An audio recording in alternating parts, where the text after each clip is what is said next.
The 2016 Volvo XC90 recently came out and received a ton of praise immediately and won several prestigious awards.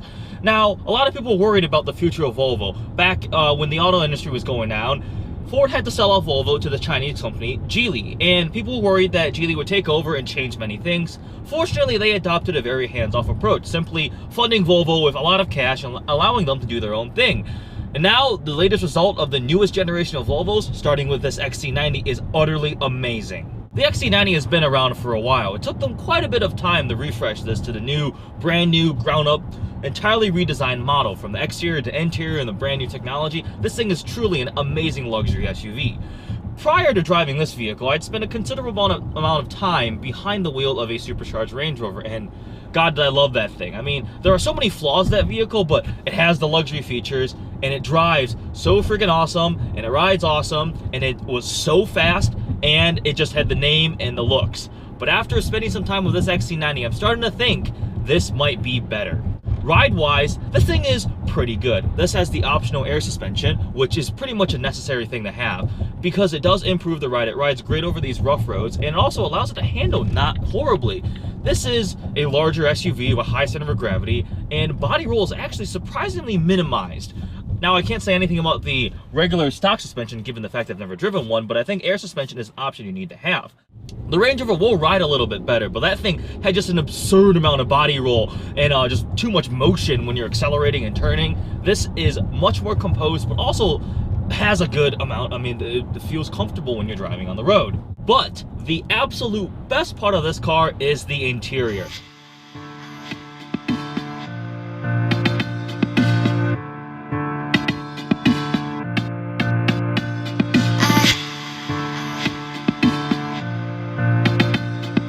They truly took a huge step up in terms of material quality, design, and the technological features available. It's unbelievable. When I first stepped in the car, I was like, holy crap, this is on par with the best luxury cars out there. I mean, material choices are perfect. Leather is all extremely high quality. Wood is beautiful.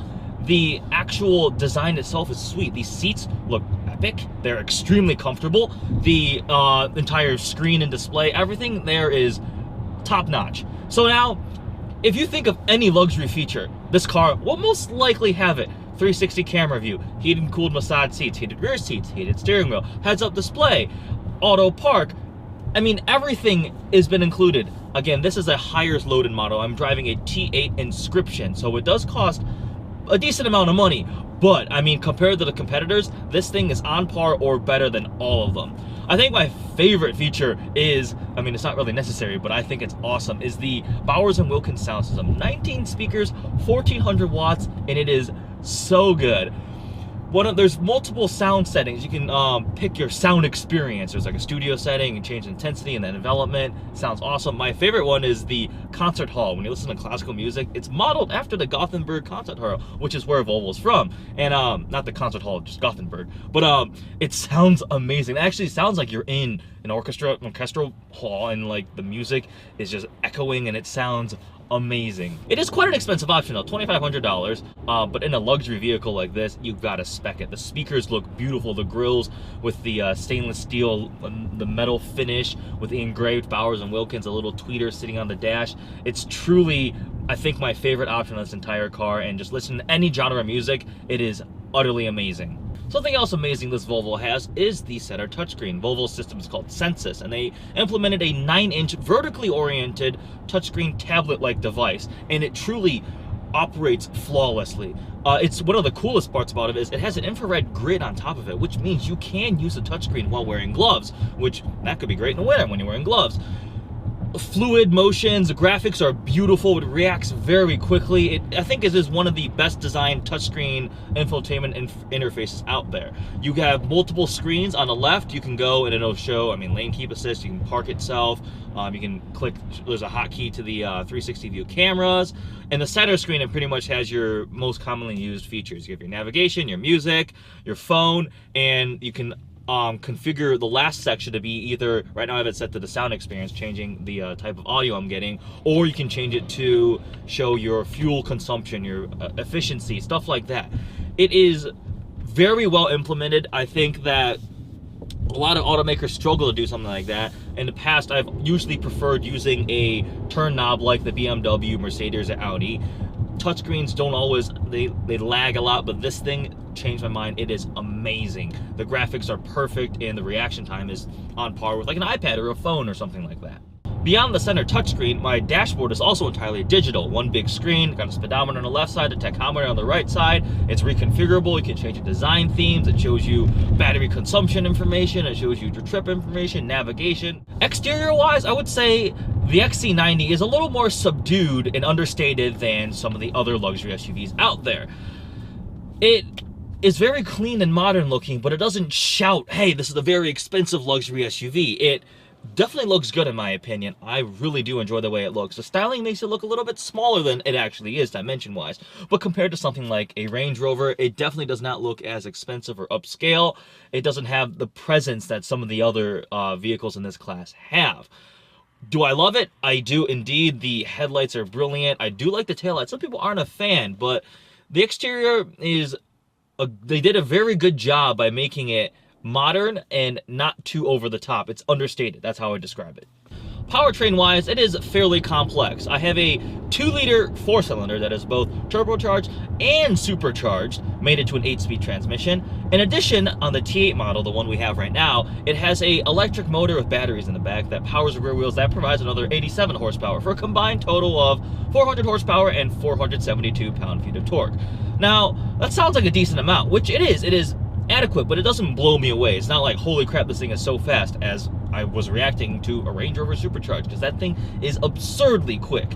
This does the job very well. The transition between battery to a motor, a gasoline motor, could be a little smoother. I don't think that was implemented as perfectly, but when you're in pure electric mode, it is so smooth and refined. It's excellent. I plugged this in to charge a few times, which is quite amusing because I had 2 hybrids in my garage. The XC90 has several drive modes that you control through this little scroll tab thing right here. You can go between, let's see, there is all-wheel drive, there's pure eco drive, which is just most efficient possible. Hybrid is just general everyday use that will go between running the gas motor and only pure electric. Power, everything's all on. You get sporty. It's not really that sporty. That's not the point of this vehicle. And then there is a off-road mode, which I seriously doubt many people that purchase these vehicles are going to actually use, and then you can configure it to yourself. So there's a lot of complexity there, and that leads to one of the downsides that I don't like about this thing. I'm kind of worried about the longevity and reliability and maintenance wise of a powertrain like this. I mean, turbocharging and supercharging, and then they decided to add hybrid technology into it. That's pretty complicated. So it might, I don't know about how well it'll do in the future, but right now it's pretty cool. I mean, it does get you pretty good fuel economy. Electric range is all right. On a full charge, it'll do between 14 to 15 miles of pure electric driving, and fuel economy combined when you have electric and gas going at the same time is, I think, 53 mpg equivalent. Normal gas engine only is just at 25, which, if you compare it to something like a supercharged Range Rover, is way better. But then this leads to the second gripe that I have. This thing has a tiny fuel tank, 13 gallons, which therefore means your range is rather small. And also, I've noticed you don't quite hit the advertised amount. I don't know if I was driving inefficiently, but I feel like I was doing decently well. It doesn't have very good range. I'm at a little over 3/4 of a tank, and it's showing 220 miles to empty. That's not great. The Range Rover Supercharged has a fuel tank more than twice the size of this one. It's 27 gallons, over 27 gallons. So 13 is rather small. Would have been nicer, I mean, if they put a bigger fuel tank in. This thing would have had an absurd range. So is the XC90 better than the Range Rover? To me, I'm gonna have to say yes. I would rather pick this over a supercharged Range Rover. As spec, this thing is very loaded option-wise. It's $90,000, and it has all these features that the Range Rover does not have, and it's all implemented in a better way. Where the Range Rover wins is, it does look cooler. It has the name and the prestige associated with that, and it is definitely a lot faster. This thing, though, I mean, the way they designed it, it's just so perfect. Despite those 2 little things I said I didn't like, I honestly like this more than the supercharged Range Rover. Honestly, I think this might be my favorite luxury SUV that I've ever been in. Would I own one? Yes, at some point, this as a daily driver would be perfect. So there you have it. Volvo has not paid us for this. They simply gave us a press car to drive for the week, and I really do love it. All the little features, all the details that they've paid attention to. I think this is one of the best SUVs out there. Just no question about it whatsoever. I hope you guys enjoyed this review. As always, please browse our channel and subscribe. Check us out on Instagram and Facebook at Vehicle Virgins. Look forward to seeing you next video.